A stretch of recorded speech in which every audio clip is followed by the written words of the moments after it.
When President Biden ordered that Americans lower the stars and stripes in honor of the Queen of the British Commonwealth, that is to say, the British Empire reconfigured, he defined, he embraced a historic funeral of the gravest order. Stumbling, bumbling Joe Biden dragged forward a hearse, holding within it a coffin for the United States of America, a nation that declared its independence from the British Empire in 1776, that defied monarchy by proclaiming that all men are created equal, and that has imperfectly but determinedly carried on a battle for more than 2 centuries to establish a political system outside of that imperial structure that has long fingers in everything around the globe. The failure of the United States to contain imperialism can be traced back to one source: the failure of Americans to cast off the tendrils of empire that wrapped around their legs and that have dragged us back into that evil structure. The impeccable manners, the stability and the respectability projected to the world by an aged woman who wore a rainbow assortment of custom-made dresses were impressive in a sense, in a marketing sense. But Queen Elizabeth II was a most unimpressive figure who, through her feigned innocence and sheltered life, made possible the horrible crimes of a subterranean empire of finance. She was ultimately the lipstick on a pig wallowing in the indulgence of pomp and splendor, in the pleasures of the flesh, and in a racist and class ideology intended to give gravitas and legitimacy to the most rapacious and destructive institutions on this earth. Queen Elizabeth could not cover up the visible crimes of her children and grandchildren, the fascistic comments of her late husband, or the contemptuous manner in which the members of her family treated those who have to earn their living the old-fashioned way. Her son, Prince Andrew, was an arms dealer and a major client for sex trafficking. Her grandson, Prince Harry, is a great admirer of Nazi culture. That family, which rebranded itself as the House of Windsor not that long ago, is known on the inside as the Firm, an insider circle in a global, private, money laundering operation which has joined hands with another criminal syndicate, the City of London, to be distinguished from the marginally democratic Greater London, to create the darkest of dark webs, the legendary spider's web that allows the criminals of the world to hide their fortunes, to run their corporations, their drug trafficking, their human trafficking, or just about whatever evil they want, not only with impunity, but with the aura of legitimacy bestowed by the diminutive Queen Elizabeth as she sat so delicately on her throne of blood. The United States must cut all ties to this criminal operation, all corrupting interactions with the House of Windsor and that spider web of offshore tax havens on the Cayman Islands, in the Bailiwick of Jersey, in Canada, in Ireland, those places where multinational banks, multinational corporations, many of which claim to be American, and piles of billionaires hide their ill-gotten fortunes in trusts outside the reach of any form of government. And they plot terrorist attacks, pandemics, and world wars for profit. They rob us blind, and they impoverish us through this tax evasion and responsibility evasion that supports that heavy crown. But this second Declaration of Independence, long overdue, is not anywhere near enough.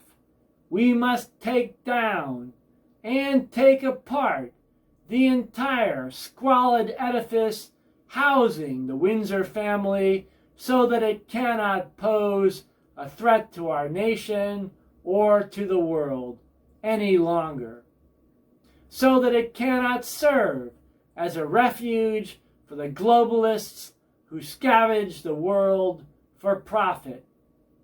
Most Americans do not know that this House of Windsor carries on the worst of the British Empire, the evil system set up in the 19th century to extract wealth from the peoples of the world. We are talking about the beast with 5 eyes, the information network spanning the British Empire, that is to say, the United Kingdom, Australia, New Zealand, and yes, sadly, the United States. The beast with 5 eyes carries on the brutal tradition of the British East India Company that spawned it, private interests disguised as legitimate government. Those intelligence agencies and IT tyrants use withered ancient institutions like the House of Windsor or the Vatican to hide their operations, to create a legitimate front for their trade.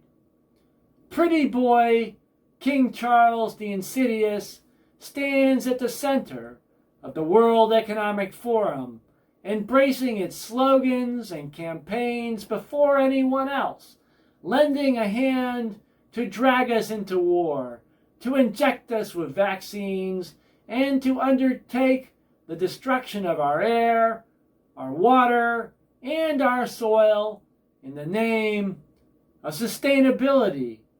He is most certainly some king.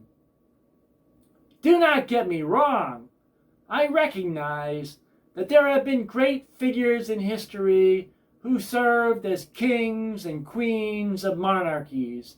Monarchies date back to Babylon and before, and at times they have had value.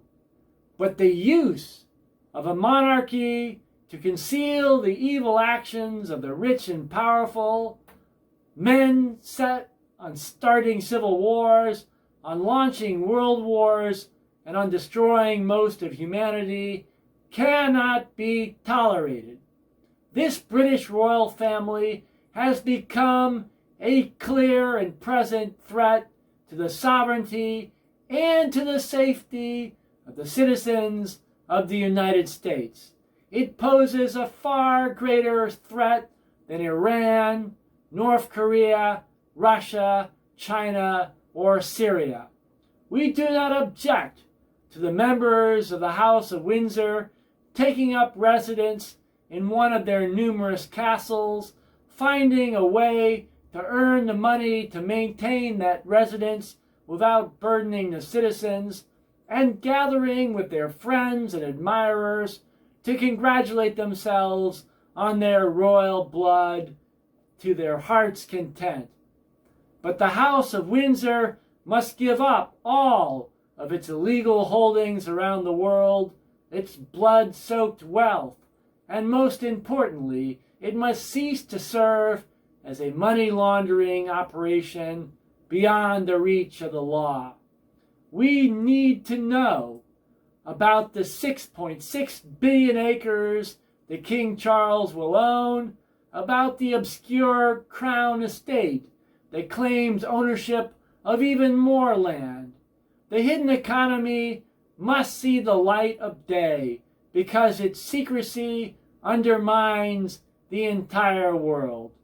Equally important, we must stop the treatment of the royal family by the corporate media as a means to make normal, to justify rule by inherited wealth in blatant violation of the democratic traditions of the last 300 years. The campaign to glorify the British crown and many other similarly tarnished and tainted crowns around the world is meant to prepare you and your children and grandchildren for rule by the descendants of Bill Gates or Jeff Bezos, of Elon Musk or Warren Buffett. The corporate media is training you for a new feudalism, a new slavery. We must say no while we still can. Thomas Paine, the leading American intellectual behind the rejection of empire, the man who set the stage for the Declaration of Independence, spoke eloquently about monarchy. Kings succeed each other not as rationals, but as animals. It signifies not what their mental or moral characters are. Can we then be surprised at the abject state of the human mind in monarchical countries, when the government itself is formed on such an abject leveling system? It has no fixed character. Today it is one thing, tomorrow it is something else. It changes with the temperament of each succeeding individual and is subject to all varieties of each. It is government through the medium of passions and accidents. It takes the characteristics of childhood, decrepitude, dotage, a thing at nurse, in leading strings, or in crutches. One need only observe the blundering Joe Biden as he bowed so deeply to the British throne to see how monarchy has crept back into our country. Biden, a weak character with no personal network, rose in the Democratic Party by carrying water loyally for the rich and hiding the corrupting influence of global finance. He is a man from a state with one of the tiniest populations, a state whose primary industry is money laundering. Such a man could never have become president of the United States in a democracy, but he could in an effective monarchy of billionaire lords and barons. But back to Windsor Castle. Where did the wealth of the British crown come from? Where did they get all that land? Where did all that gold and jewelry come from? And why is the gold of the nations of the earth stored in London? That wealth did not come from the productivity of the royal family or from the brilliance of the English people adhering to the mythical Protestant ethic. Sorry, no time for fairy tales today. I'm not talking about Snow White or Cinderella. That money was loot. That loot was taken during the destruction of India and Bangladesh, two of the most advanced civilizations in the 18th and 19th centuries. They were torn apart by the British Empire for profit. That loot was stolen during the rape of China in the Opium Wars and thereafter, when the peddling of illegal drugs was used to destroy a people, a civilization, and to create immense secret fortunes, setting the model for what is done today. That loot came from the ruthless exploitation of resources in Africa, in Australia, in Canada, and elsewhere, resources that were not British in any sense of the word. That loot came from the slave trade, which killed and enslaved millions to enrich the crown. A perfect system was constructed in London during the 19th century, whereby a mercenary criminal enterprise, the British East India Company, was grafted onto a government made up of respectable-looking bureaucrats who took tests and shuffled important papers around, and also attached to a monarch, Queen Elizabeth, and also attached to a monarch, Queen Victoria, who appeared so proper and remained so beloved. That combination of abject criminality with institutional legitimacy created the nightmare of globalism that not only remains with us today, but is growing stronger. It is assumed that there is some sort of statute of limitations that entitles the British Crown to keep everything that it stole in the 19th century. Sadly, there is no such statute of limitations. The past crimes of the British Empire, and specifically of the royal family, are open for honest debate by those in search of justice. We have no time for, no patience for this bankrupt, monarchical system. It has been proven beyond a shadow of a doubt that the House of Windsor is of one cloth with the globalist forces pushing for world war, with the World Economic Forum and others who are creating a religion that worships the rich. Let us tear apart that deadly network of offshore banks, bogus real estate holdings, and other sordid money laundering operations by the trusts that form the rotten foundations for the House of Windsor. We need another Declaration of Independence for the United States and for the entire earth from that British Empire. We must start by demanding the abolition of the British royal family as an institution of finance and of governance. Elizabeth's funeral resembled the funeral of King Edward VII in 1910, a grand affair at which the chummy heads of the royal families of Europe gathered to celebrate their eternal enlightened rule, not unlike how monarchs and the heads of states produced by corporations gathered in London last week. The bevy that gathered in London in 1911 was destroyed in the horrific war that started in 1914 that sent tens of millions to an early grave. The family ties between royalty in Moscow and Berlin, in London and Vienna did nothing to stop that process. If anything, the horrific drive for war in the Ukraine today, the spread of the conflict in Uzbekistan and beyond, and the complete lack of arguments against war, against the COVID-19 fraud in the media, suggest that things are worse now, that the funeral last week was for far more than just an elderly lady. The nature of war has changed. The features of technology have evolved, but the butchery practiced by the beast with 5 eyes, whether by injection or by 5G, will be at least as devastating as the First World War. Let us not be distracted by elegant men on horses or by literate speeches from the lips of men in prim suits.